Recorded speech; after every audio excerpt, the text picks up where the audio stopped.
I just love this wave stitch scarf design. It's such a neat look and it's fun to make and not very difficult. You will need 300 grams of worsted weight or number 4 weight yarn for this scarf. I just used some leftovers that I had in my stash. As long as it adds up to about 300 grams, you should have enough. And a 5.5 millimeter crochet hook.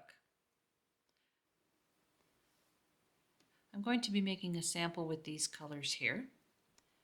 And to make a scarf about 70 inches long, you'll need to start with a chain of 256. If you'd like it to be longer or shorter, just make sure that you have a multiple of 10 and then add 6. So 206, 260 plus 6, whatever you need to get the length that you want.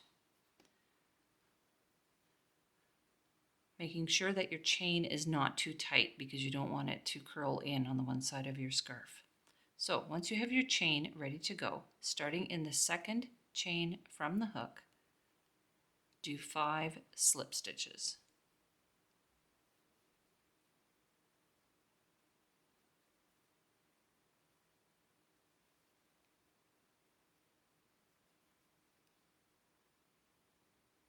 Then 5 half double crochets. So yarn over, into the work, draw up a loop, yarn over through all 3. Do 5 of those.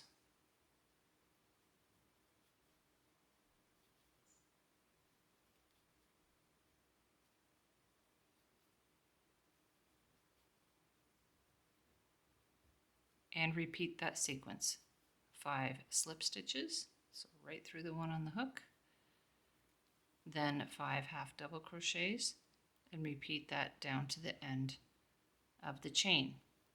You'll find that you have 5 chains left at the end, so you'll finish with 5 slip stitches.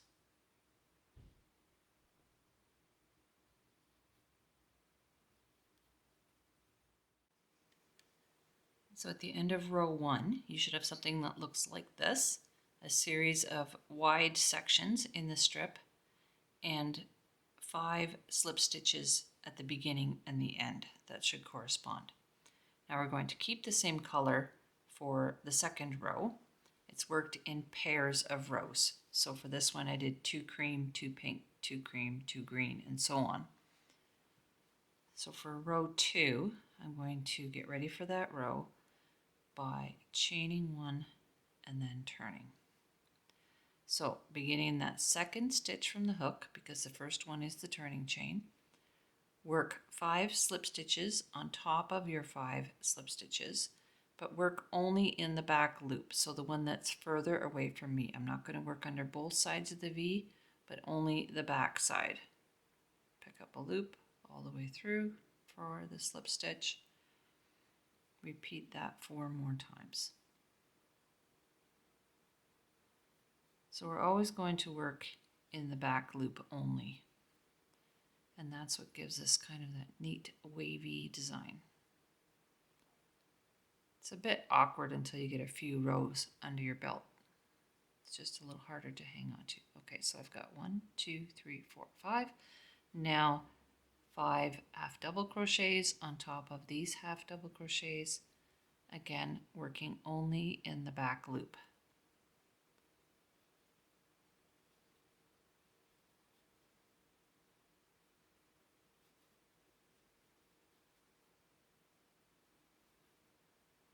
Then repeat 5 slip stitches in the back loop, 5 half double crochets in the back loop. Do that repeat all the way across, ending with 5 slip stitches in the last 5 slip stitches of the row.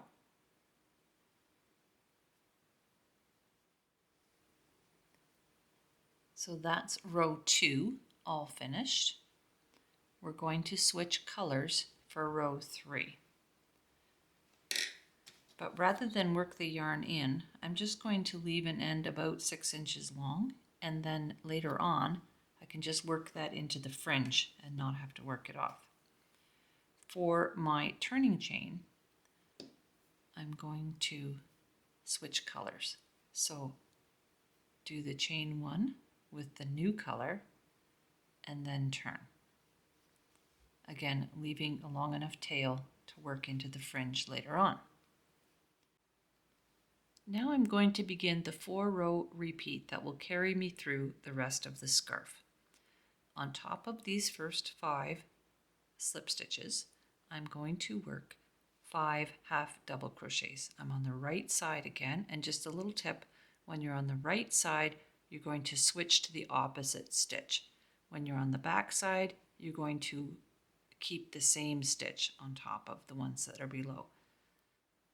So on top of these slip stitches, I'm going to work 5 half doubles, but my first stitch is going to look a little bit different.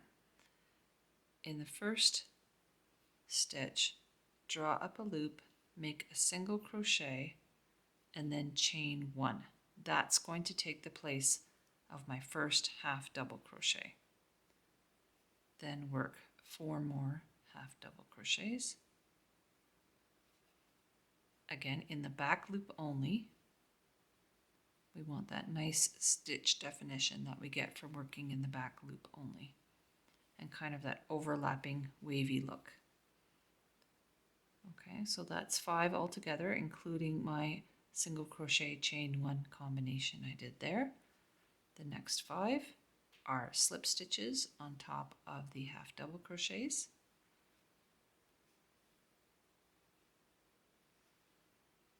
Then repeat 5 half doubles in the back loop, 5 slip stitches in the back loop. Do that repeat all the way across, ending with 5 half double crochets to match the first 5.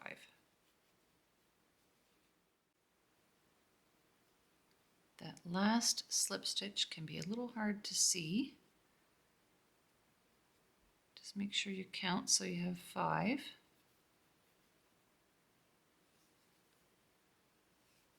Okay, now to go to the second row in the pair of green rows, chain 1 and turn as before.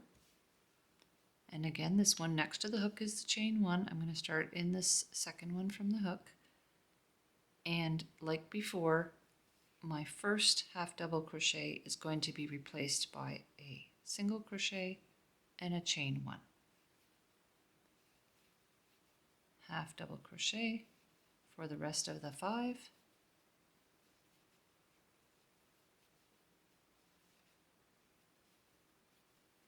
Then 5 slip stitches and repeat all the way across.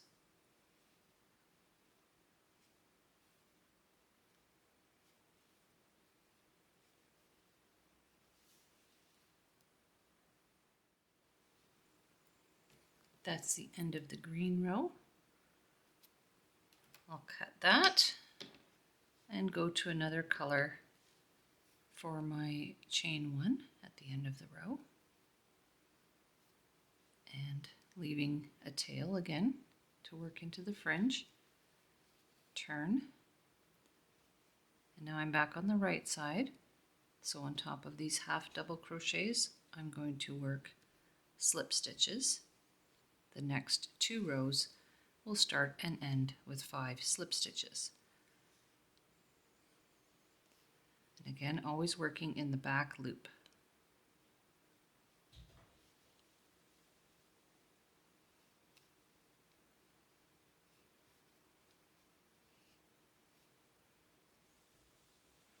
On top of the slip stitches, I'll work 5 half double crochets and repeat all the way down to the end of the scarf.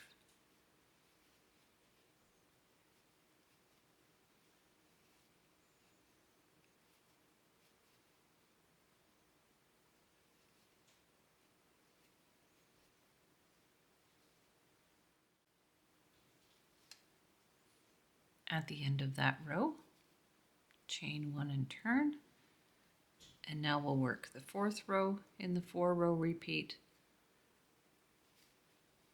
Because I'm on the back, I know that I have to work the slip stitches on top of the slip stitches and the half double crochets on top of the half double crochets.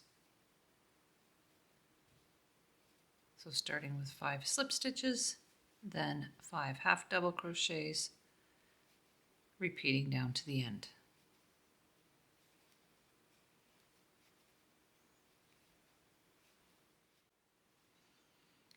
After that, it's just a matter of repeating those 4 rows, switching colors whenever you like. In this case, I'm switching colors every 2 rows, but you could go 4 or 6 if you wanted to. Remembering to start with 2 half double crochet rows with the half double crochets on either end, and then 2 rows with the slip stitches on either end. And remember on those half double crochet rows to do the first stitch as a single crochet and a chain 1, which stands for your first half double crochet.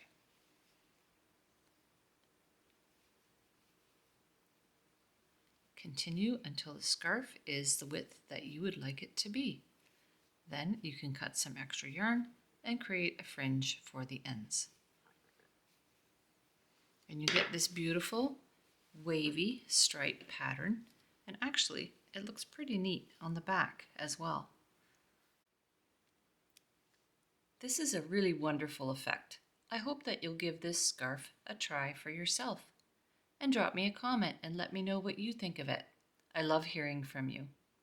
And until the next video, have a super day.